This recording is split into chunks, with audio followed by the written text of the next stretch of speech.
வணக்கம். காரைக்காலில் கஞ்சா வழக்கு. குற்றவாளிகள் வீடுகளில் போலீசார் இரவு நேரத்தில் தீவிர சோதனை செய்தனர்.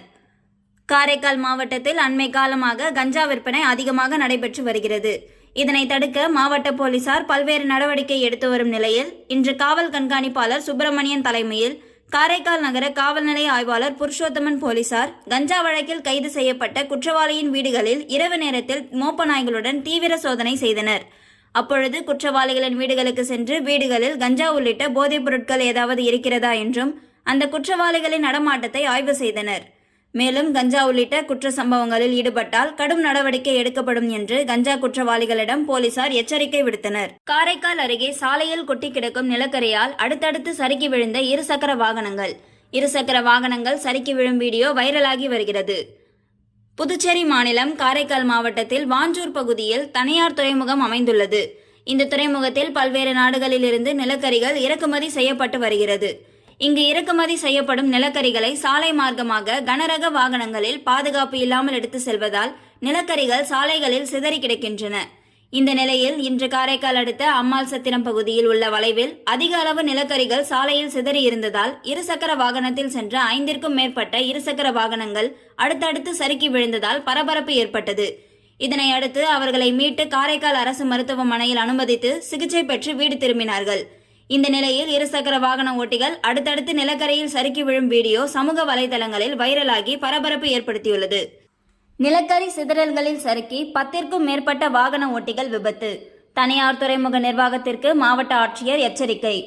காரைக்கால் மாவட்டம் கீழ்வாஞ்சூர் பகுதியில் அமைந்துள்ளது காரைக்கால் தனியார் துறைமுகம். இங்கு நிலக்கரி இறக்குமதி செய்யப்பட்டு நாட்டின் பல்வேறு பகுதிகளுக்கும் ஏற்றுமதி ஆகிறது.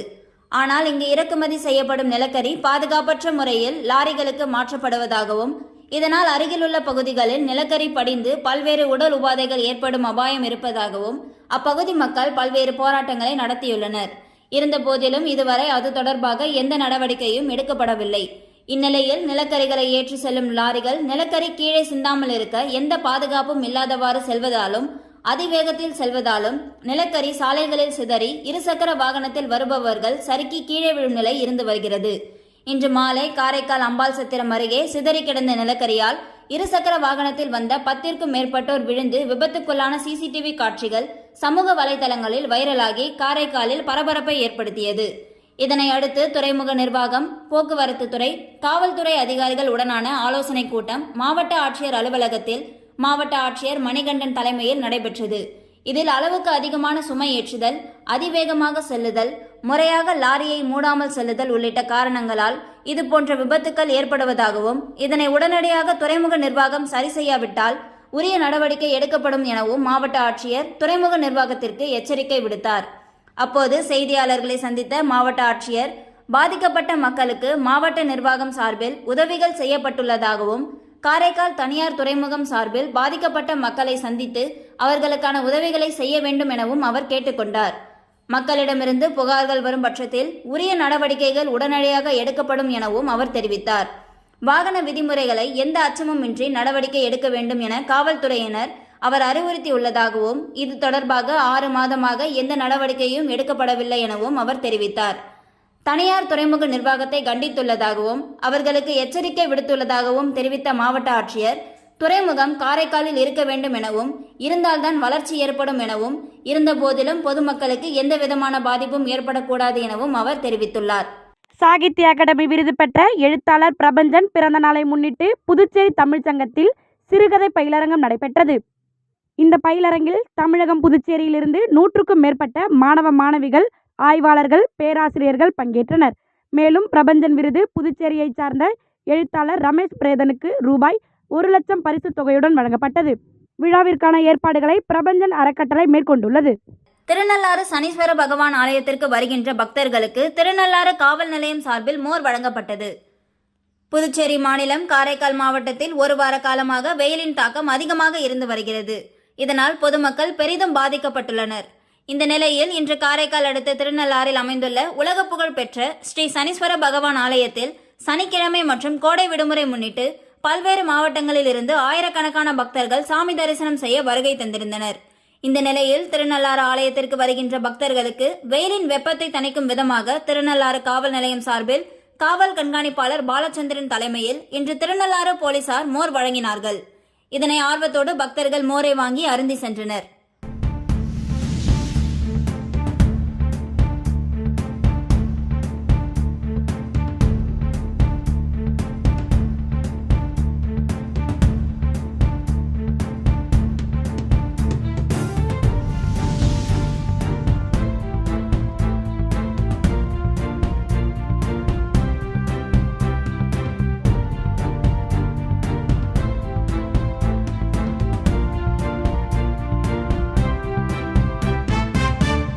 தமிழ்நாடு டெங்கு கொசுப்புழு ஒழிப்பு முன்கள பணியாளர் சங்க கூட்டம் தனியார் திருமண மண்டபத்தில் நடைபெற்றது.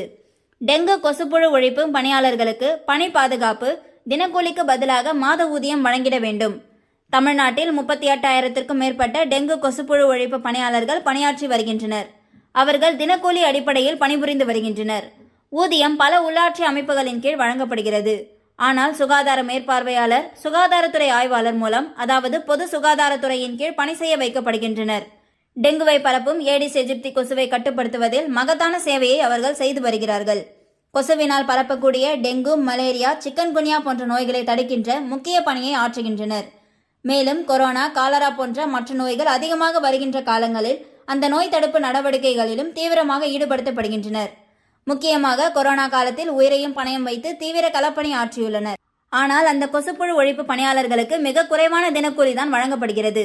ரூபாய் 250 முதல் ரூபாய் 450 வரை மட்டுமே தினக்கூலி வழங்கப்படுகிறது. இந்த தினக்கூலியும் மாவட்டத்திற்கு மாவட்டம் வேறுபடுகிறது. ஊதியமும் முறையாக வழங்கப்படுவதில்லை.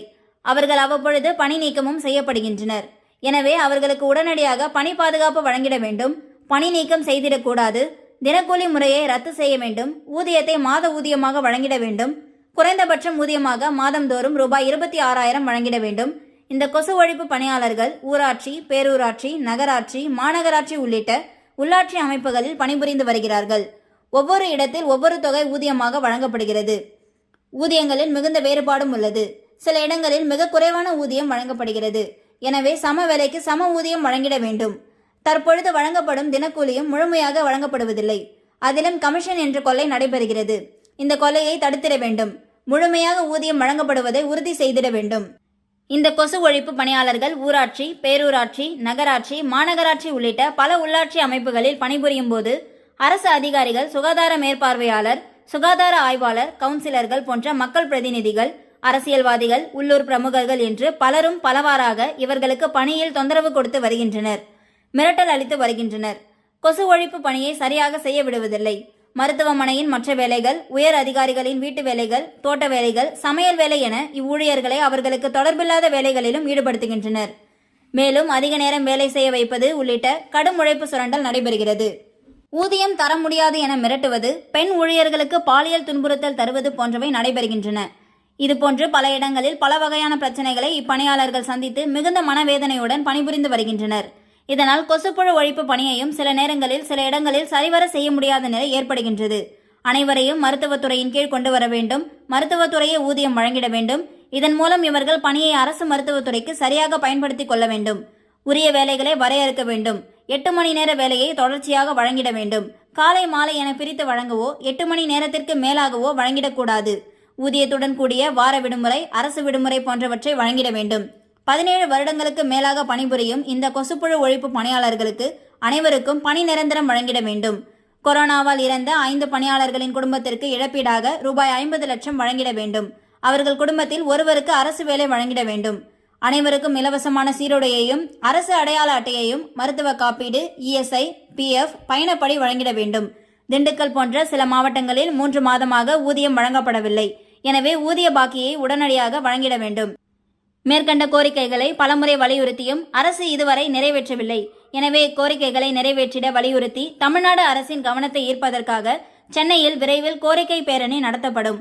ஊடகவியலாளர் சந்திப்பில் தமிழ்நாடு மருத்துவத்துறை பணியாளர்கள் கூட்டமைப்பின் மாநில பொதுச் செயலாளர் டாக்டர் AR சாந்தி, தமிழ்நாடு டெங்கு கொசுப்புழு ஒழிப்பு முன்கள பணியாளர் சங்கத்தின் தலைவர் K ஜெயவேலு, தமிழ்நாடு டெங்கு கொசுப்புழு ஒழிப்பு முன்கள பணியாளர் சங்கத்தின் மாநில செயலாளர் A சதீஷ், மாநில பொருளாளர் பூமிநாதன், இந்திய கம்யூனிஸ்ட் கட்சியின் மாவட்ட செயலாளர் ஆ சௌரிராஜன், விவசாய சங்க மாவட்ட செயலாளர் ஆர் கலியமூர்த்தி, இந்திய வழக்கறிஞர் சங்க மாவட்ட செயலாளர் ஆர் முருகன், தமிழ்நாடு டெங்கு கொசுப்புழு ஒழிப்பு முன்கள பணியாளர் சங்கத்தின் விழுப்புரம் மாவட்ட தலைவர் எம் செந்தில்குமார், மாவட்ட செயலாளர் பி குணசேகரன், மாநில துணை செயலாளர் ஆர் குணசேகர், மாநில ஒருங்கிணைப்பாளர் சுதா உள்ளிட்ட சங்கத்தின் மாநில மாவட்ட நிர்வாகிகள் உடனிருந்தனர். புதுச்சேரி குறிஞ்சிநகர் பகுதியில் உள்ள கற்பக விநாயகர் ஆலயத்தில் சித்திரை மாத திருவிழா கொடியேற்றத்துடன் துவங்கியது. லாஸ்பேட்டை தொகுதி குறிஞ்சிநகர் பகுதியில் கற்பக விநாயகர் ஆலயம் உள்ளது. இவ்வாறு எத்தனை ஆண்டு தரும் சித்திரை மாத திருவிழா வெகு விமரிசையாக நடைபெறும். அந்த வகையில் சித்திரை மாத திருவிழாவை பற்றி கோவில் கொடியேற்ற நிகழ்ச்சி ஆலய வளாகத்தினுள் நடைபெற்றது. இதில் காங்கிரஸ் சட்டமன்ற கட்சி தலைவர் வைத்தியநாதன் மற்றும் கமலா அறக்கட்டளை முதன்மை செயலர் ரமா வைத்தியநாதன் கலந்து கொண்டு சுவாமி தரிசனம் செய்தனர். தொடர்ந்து பக்தர்களுக்கு அன்னதானமும் வழங்கப்பட்டது. நிகழ்ச்சிக்கான ஏற்பாடுகளை கோவில் அறங்காவலர் குழு நிர்வாகிகள் செய்திருந்தனர்.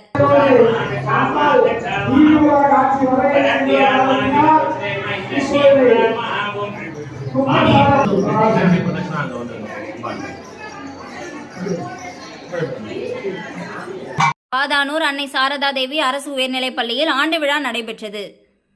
விழாவிற்கு பள்ளியின் தலைமை ஆசிரியர் வீரையன் தலைமை தாங்கினார். பள்ளியின் ஆசிரியர் பாலகுமார் வரவேற்றார்.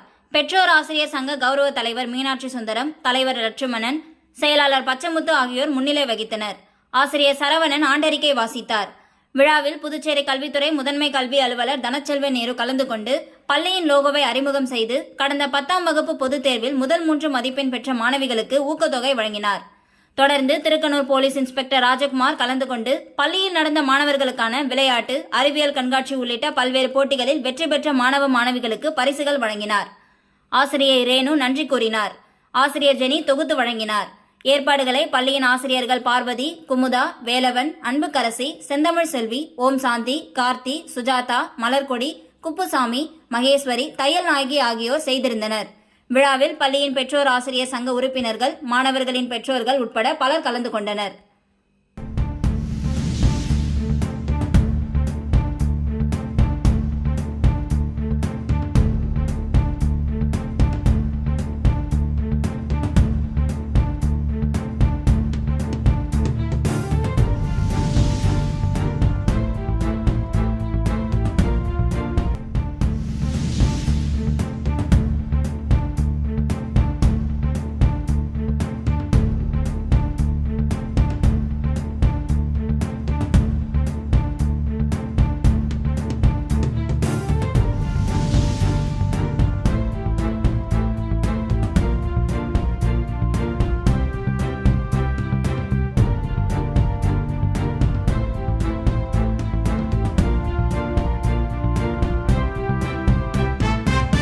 இத்துடன் செய்திகள் நிறைவடைகின்றது. நன்றி, வணக்கம்.